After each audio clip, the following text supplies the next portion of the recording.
Hey, step away from the vehicle. Is there a problem, officer? I said step away from the car. I need to see some ID. Officer, I'm standing next to my own vehicle. What exactly is your suspicion? You fit the description. ID. Now. Officer Kyle Bennett thought he was handling a routine disturbance. He thought he was taking down an arrogant suspect who refused to follow orders in a busy parking lot. He thought he was showing the crowd who was in charge.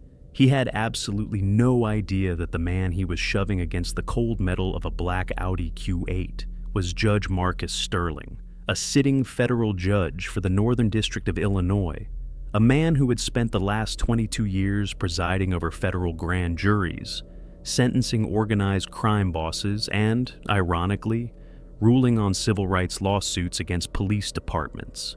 The man in the handcuffs wasn't a criminal, he was the law. And Officer Bennett was about to learn a lesson that would cost the city nearly $1 million and spark a federal investigation. Before we dive into how a Saturday shopping trip turned into a national scandal, I need you to do something. Drop a comment below and tell me where you're watching from. And if you believe that a badge shouldn't grant immunity from stupidity, hit that subscribe button. This story is going to make your blood boil. Marcus Sterling was not a man who blended in. At 58 years old, he carried himself with the heavy, deliberate gravity of someone used to having the final word. He was known in the Chicago legal community as the Scalpel, precise, cold, and utterly intolerant of sloppy procedure. He had thrown prosecutors out of his courtroom for lesser errors than what was about to happen to him. That Saturday afternoon, the Scalpel was off duty. He was at the Oakbrook Center, an upscale open-air mall just outside Chicago. The weather was crisp, the sun was shining, and the parking lot was packed with holiday shoppers. Sterling was wearing a thick wool coat and a scarf, loading shopping bags into the trunk of his black Audi Q8. He wasn't hiding. He wasn't lurking. He was doing exactly what thousands of other people were doing, preparing to go home. But to Officer Kyle Bennett, a 5-year veteran with a history of aggressive stops that his supervisors had conveniently ignored, Sterling didn't look like a shopper. He looked like a suspect. Bennett had received a dispatch call moments earlier. It was a vague, useless tip from a nervous passerby. Suspicious black male, large build, looking into windows of expensive cars. There was no description of criminal behavior, no report of a break-in, just a bias-fueled assumption. When Bennett rolled his cruiser down the aisle and saw Sterling standing next to the $90,000 SUV, he didn't check the license plate. If he had, he would have seen the vehicle was registered to a federal official. Instead, Bennett saw an opportunity to be a hero. He slammed his cruiser into park, blocking the Audi, and stepped out. "Hey, step away from the vehicle!" Bennett shouted, hand resting on his belt. Sterling didn't flinch. He didn't drop his bags in terror. He calmly placed the last gift box in the trunk, hit the button to close the automatic hatch, and turned around. He saw the officer, he saw the aggression, and he immediately switched into courtroom mode. "Is there a problem, officer?" Sterling asked. His voice wasn't shaky. It was the voice that silenced courtrooms. "I said step away from the car. I need to see some ID," Bennett commanded, moving into Sterling's personal space. Sterling stood his ground. He didn't retreat. He looked around at the shoppers walking by, ensuring he had an audience. "Officer, I am standing next to my own vehicle," Sterling said, loudly enough for a couple loading their Tesla 2 spots away to hear. "You are detaining me. Under Terry v. Ohio, you are required to articulate a reasonable suspicion that criminal activity is afoot. What is your suspicion?" Bennett froze for a microsecond. He wasn't used to suspects citing Supreme Court case law. He was used to fear, and Sterling wasn't afraid. This bruised Bennett's ego instantly. "I'm investigating a report of a suspicious person casing vehicles," Bennett snapped. "And right now, you're fitting the description. Give me your ID or you're going in for obstruction." "I am not obstructing," Sterling announced, turning his head slightly to address the teenager who had just started filming on an iPhone. "I am asserting my rights. Walking while black is not a crime, officer, but since you seem determined to escalate this, Sterling reached into his coat pocket slowly. Deliberate movements. I am reaching for my wallet. I am going to show you my identification so you can see exactly how big of a mistake you are making. Bennett snatched the wallet from Sterling's hand. He flipped it open. Inside, next to the driver's license, was the silver and gold shield. The text was clear. United States District Judge. Bennett looked at the badge.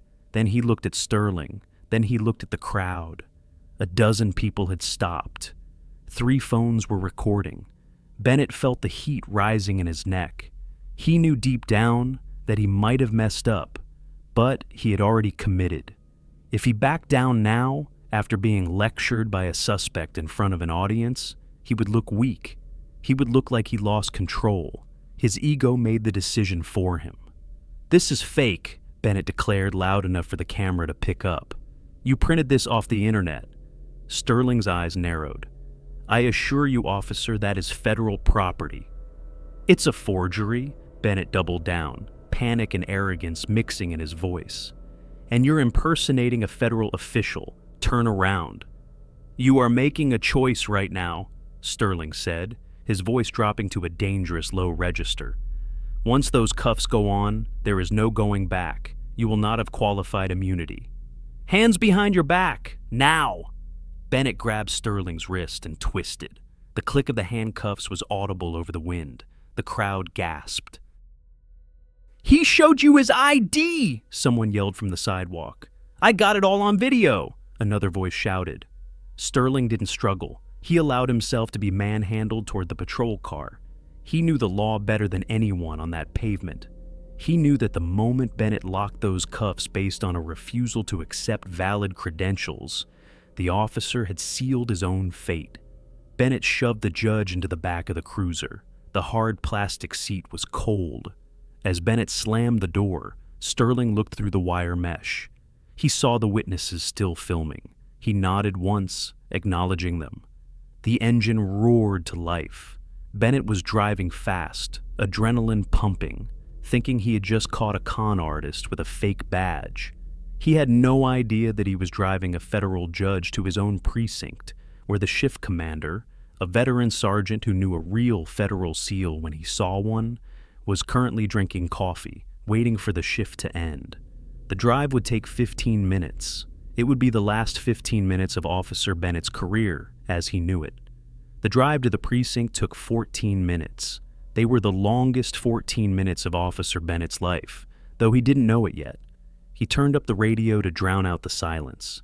In the back seat, Judge Sterling said absolutely nothing. He didn't scream. He didn't kick the door. He sat perfectly still, staring at the back of Bennett's head. He was already drafting the federal complaint in his mind. Count 1, unlawful detention. Count 2, false arrest. Count 3, violation of civil rights under color of law. Bennett glanced in the rearview mirror. "You know, you could have just listened," he muttered. "You play stupid games, you win stupid prizes." Sterling didn't blink. "Officer," he said calmly, "ensure your body camera remains active. I want your commentary on the record." Bennett scoffed. He pulled into the station garage. He hauled Sterling out of the car and marched him through the back entrance. They passed other officers. Some looked confused. They saw a man in a $2,000 coat and Italian leather shoes and handcuffs. This didn't look like a vagrant. This didn't look like a criminal. Bennett pushed Sterling toward the processing desk. Sitting there was Sergeant Michael Rodriguez, 20 years on the force. He had seen every lie, every scam, and every fake ID in Chicago. He looked up from his computer. "What do we have?" "Disorderly conduct, resisting, and impersonating a federal official," Bennett announced loudly. He tossed Sterling's wallet onto the counter. Guy was making a scene at the mall, flashed a fake badge to try and get out of it. Sterling spoke up. His voice filled the room. "I am Marcus Sterling. I am a United States District Judge. I am being held unlawfully." Rodriguez paused. The room went quiet. He looked at Bennett. Then he looked at the man in handcuffs. "He's full of it, Sarge," Bennett laughed nervously. "Look at the ID. It's a prop." Rodriguez reached out. He picked up the leather wallet. He didn't run it through the computer yet. He didn't need to.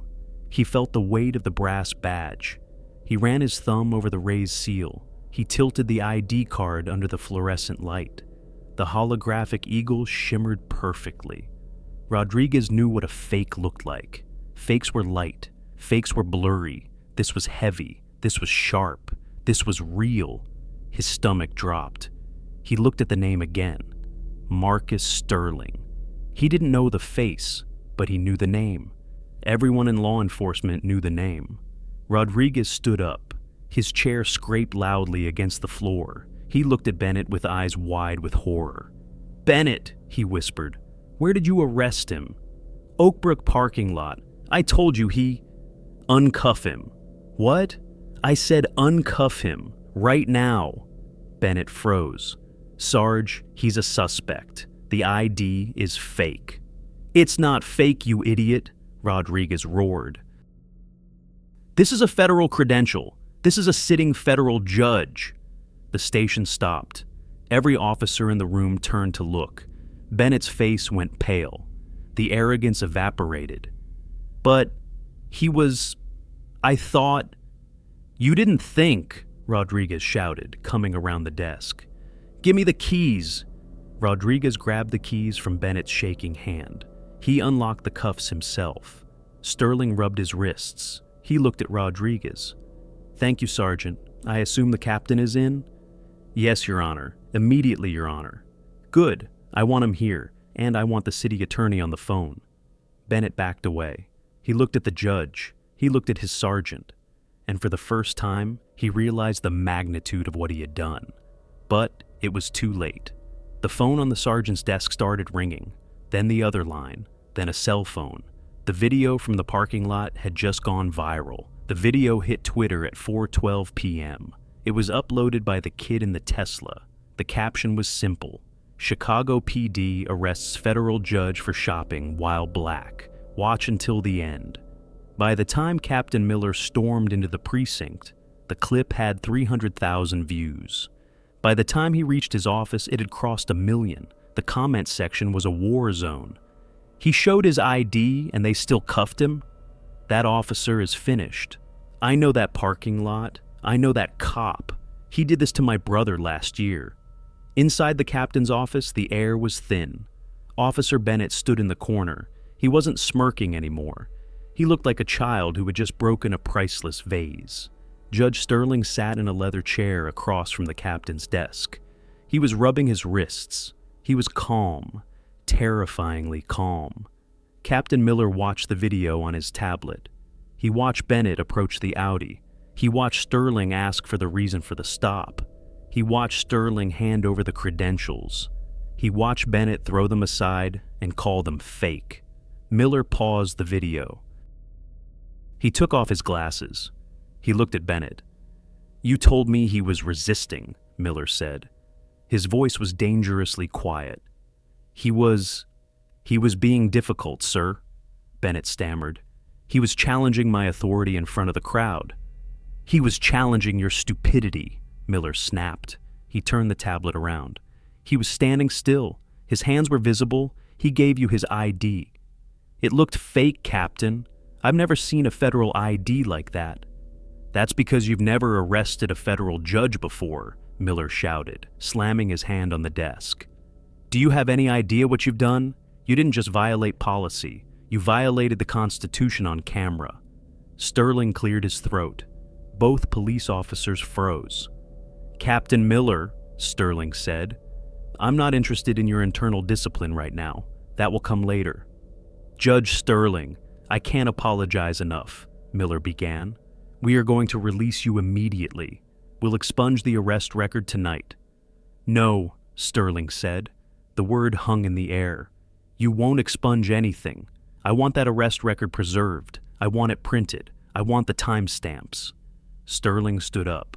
"I want the body camera footage downloaded and secured on a separate drive. I want the dash cam footage. and I want the dispatch log for the suspicious person call. Bennett shifted uncomfortably. Sir, I can write a supplementary report. You will write nothing, Sterling cut him off. Anything you write now is an attempt to cover your tracks. You have the right to remain silent, Officer Bennett. I suggest you use it. Sterling walked to the window. Outside, 3 news vans had already pulled up. Reporters were setting up cameras on the precinct steps. The viral video had done its work. The media smelled blood. This isn't going away, Captain, Sterling said, watching the cameras.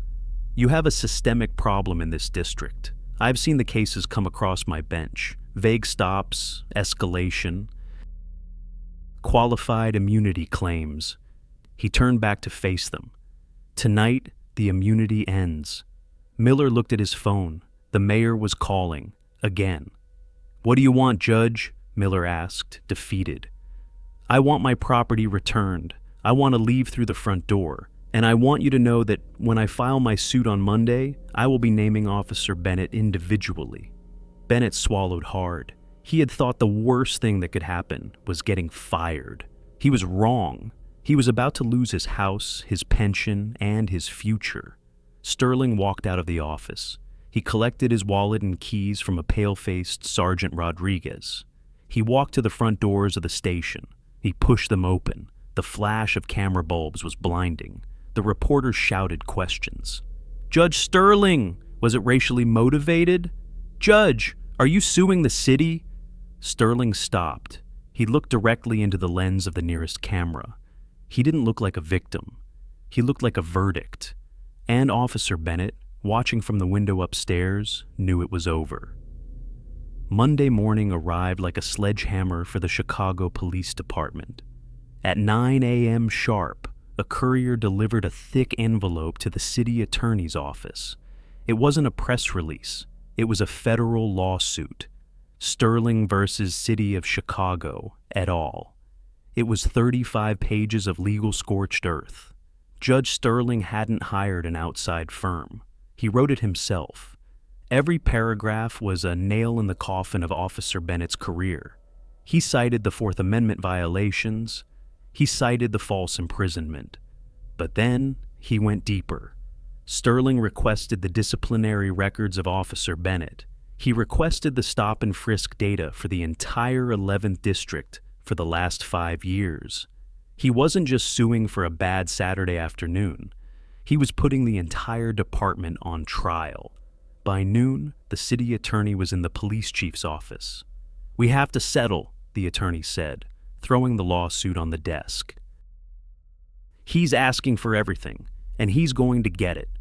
The chief rubbed his temples. We can't just roll over. The union will riot. The union won't do a damn thing, the attorney snapped. Have you seen the internal affairs report on Bennett? The chief opened the file.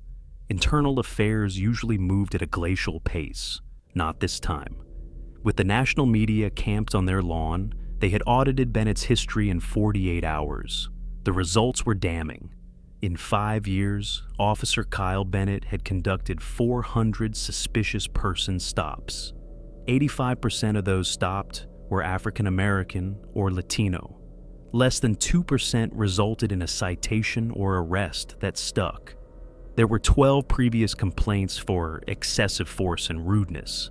Every single one had been dismissed by his supervisors as unfounded. He's a liability factory, the attorney said, and Sterling knows it. If this goes to discovery, if Sterling gets to depose Bennett under oath, he will tear the entire department apart. At 2 p.m., Officer Kyle Bennett was summoned to headquarters. He walked in wearing a suit, his union representative by his side. He thought he was going to get a suspension, maybe desk duty until the heat died down. He walked into the conference room and saw the chief, the deputy chief, and the head of HR. There was no coffee. There were no pleasantries. Officer Bennett, the chief said, we have reviewed the body camera footage and compared it to your initial incident report. Bennett swallowed. Sir, I wrote what I perceived at the time. You wrote that the suspect was aggressive and non-compliant, the chief read from the paper. The video shows him standing still with his hands visible. You wrote that he refused to identify himself. The video shows him handing you his ID. You wrote that the ID appeared fraudulent. It is a standard federal issue. The chief closed the folder. You lied in an official report, Bennett. That's a Brady violation. Your credibility in court is dead. You can never testify in another case again. Bennett looked at his union rep. The rep just stared at the floor. There was no defense for this. Not with 10 million views on Twitter. You are hereby terminated for cause, effective immediately, the chief said. Terminated? Bennett's voice cracked.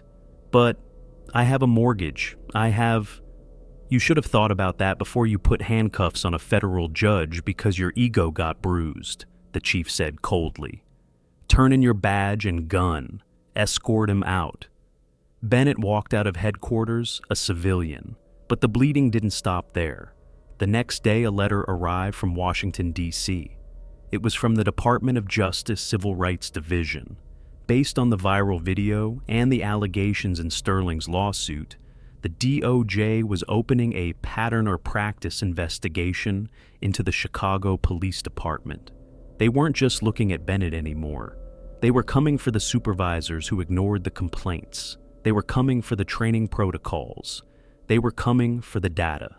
Judge Sterling sat in his home study, watching the news. The Chiron on CNN read, DOJ probes Chicago. PD after judge arrest. He took a sip of tea. His phone rang. It was the city attorney. Judge Sterling, the voice was nervous. We've seen the complaint. We want to talk settlement. We want to avoid a trial. Sterling leaned back in his chair. I'm listening, he said. But you should know, the price has gone up.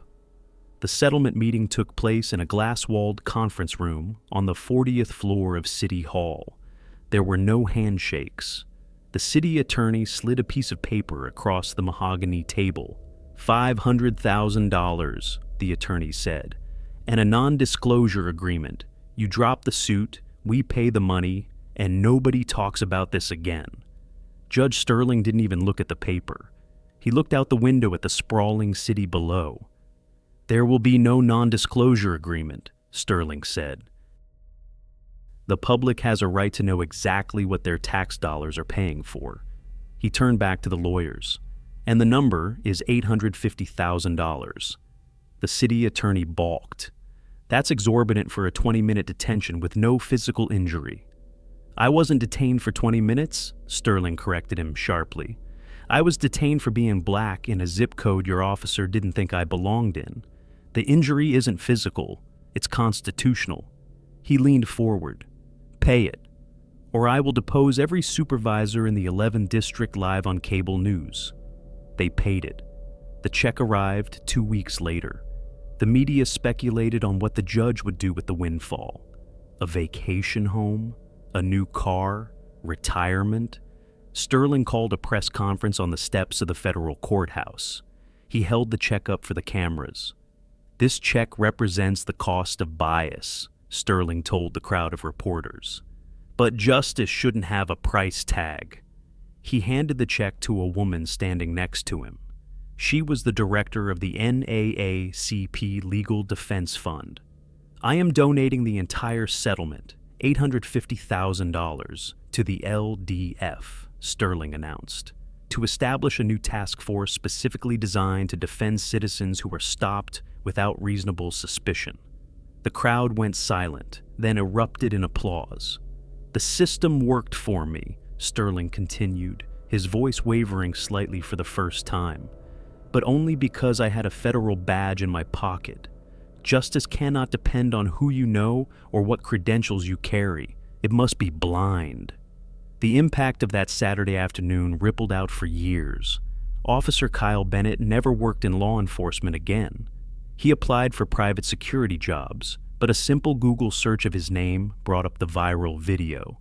He became unhireable. He eventually moved out of state, a cautionary tale for every rookie cop in the Midwest. The Chicago Police Department wasn't so lucky. The The DOJ investigation, triggered by Sterling's arrest, resulted in a federal consent decree. It forced the department to overhaul its training. It mandated body cameras for every officer at all times. It created a new civilian oversight board with the power to fire officers like Bennett before they make headlines. And the Oakbrook Center parking lot, it's still busy, but now, when officers patrol it, they check the license plate before they assume the worst. They remember the man in the wool coat. They remember the cost of assumption. Judge Sterling returned to the bench. He didn't talk about the incident much in private, but lawyers noticed a change in his courtroom. When prosecutors presented suspicious person stops as evidence, Sterling scrutinized them with surgical precision. He demanded the footage. He demanded the facts. He made sure that the Constitution stopped at the street level, not just the courtroom door. This story matters because it proves that accountability is possible. It proves that a camera phone and a knowledge of your rights are the most powerful weapons you have against injustice. But it also asks a hard question. What would have happened if Marcus Sterling had been a plumber, or a teacher, or a student? Would he be $850,000 richer? Or would he be in a jail cell with a criminal record? That is the question we still need to answer. What is your biggest takeaway from this story? Do you think the settlement was enough, or should the supervisors have been fired too? Let me know in the comments below. And if this story opened your eyes to how quickly a normal day can turn into a nightmare, share it with someone who needs to see it. Thanks for watching. Stay safe, know your rights, and see you in the next one.